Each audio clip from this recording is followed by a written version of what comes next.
सोचिए, एक जहाज दुनिया के आखिरी छोर पर बर्फ में कुचलकर तबाह हो जाता है। लेकिन कहानी यहां खत्म नहीं होती, बल्कि यहीं से असली कहानी शुरू होती है। ये कहानी है साल 1914 की।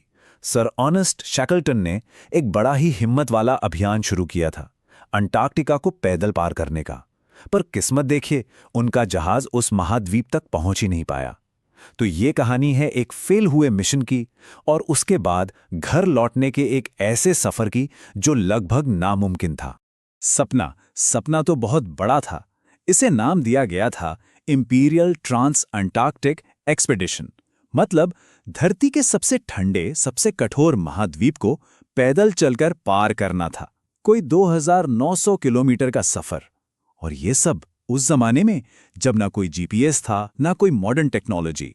लेकिन अपनी मंजिल से सिर्फ एक दिन की दूरी पर सब कुछ बदल गया। उनका जहाज, जिसका नाम था एंड्योरेंस, वडेल सागर की घनी बर्फ में ऐसा फंसा कि हिल भी नहीं सका। पहले तो सबको लगा कि चलो कुछ दिन में बर्फ पिघलेगी और हम निकल जाएंगे, पर ऐसा हुआ नहीं। वो जहाज अब एक जहाज नहीं, बल्कि एक बर्फीला कैदखाना बन चुका था। पूरे 9 महीने, सोचिए जरा, 28 लोगों का क्रू उसी जमी हुई बर्फ के साथ समंदर में बस बहता रहा। हर दिन बस एक ही उम्मीद थी कि शायद आज बर्फ पिघल जाए। पर वो दिन कभी नहीं आया। उल्टा बर्फ का दबाव जहाज पर इतना बढ़ गया कि वो टूटने की कगार पर आ गया। और आखिरकार बर्फ की बेपनाह ताकत जीत गई। एंड्योरेंस का मजबूत ढांचा उस दबाव को और नहीं सह पाया। जहाज की लकड़ियां टूटने लगीं और शैकल्टन को अपनी जिंदगी का सबसे मुश्किल फैसला लेना पड़ा, जहाज छोड़ दो। सोचकर देखिए, उनका जहाज जो उनका घर था, बाहरी दुनिया से उनका आखिरी कनेक्शन था, सब कुछ उनकी आंखों के सामने बर्फीले पानी में समा रहा था। अब वो 28 लोग एक तैरते हुए बर्फ के टुकड़े पर खड़े थे, पूरी तरह से अकेले। उनकी हालत क्या थी, इसका अंदाजा लगाना भी मुश्किल है। ना कोई रेडियो, ना कोई फोन, किसी को ये खबर तक नहीं थी कि वो जिंदा भी हैं या नहीं। वो बर्फ के एक ऐसे टुकड़े पर बह रहे थे जिसका कोई भरोसा नहीं था कि वो अगले पल टूट जाएगा या नहीं। और सबसे बड़ी फिक्र, खाने पीने का सामान बस 1 महीने से भी कम का बचा था। और फिर वही हुआ जिसका उन्हें सबसे ज्यादा डर था।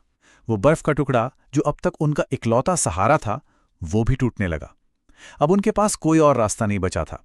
उन्हें अपनी 3 छोटी छोटी लाइफ बोट्स को उस बर्फीले जानलेवा समंदर में उतारना ही पड़ा। जानते हैं, जब से उनका जहाज बर्फ में फंसा था, तब से लेकर पहली बार सूखी जमीन पर कदम रखने तक कितने दिन बीत चुके थे? पूरे 497 दिन। जी हां, 497 दिन। मतलब लगभग 1.5 साल तक उन्होंने ठोस जमीन को छुआ तक नहीं था। कई दिनों तक उस खतरनाक समंदर से लड़ने के बाद आखिरकार उन्हें जमीन दिखाई दी, एलिफेंट आइलैंड। पर यह कोई राहत की खबर नहीं थी। ये एक वीरान चट्टानी द्वीप था जो जहाजों के आने जाने के रास्ते से मीलों दूर था। हाँ, जमीन पर पहुंचना एक छोटी सी राहत जरूर थी, पर वो अब भी दुनिया से पूरी तरह कटे हुए थे। और यहीं पे शैकल्टन ने वो फैसला लिया जिसने उन्हें एक लीडर के तौर पर इतिहास में अमर कर दिया। वो जानते थे कोई उन्हें बचाने नहीं आने वाला। अगर जिंदा रहना है तो मदद तक खुद पहुंचना होगा। और यहीं से शुरू हुआ इतिहास का एक सबसे साहसी और हैरत अंगेज समुद्री सफर। ये मिशन एक तरह का सुसाइड मिशन ही था। शैकल्टन ने अपने 5 साथियों को साथ लिया, सबसे मजबूत लाइफ बोट उठाई और निकल पड़े।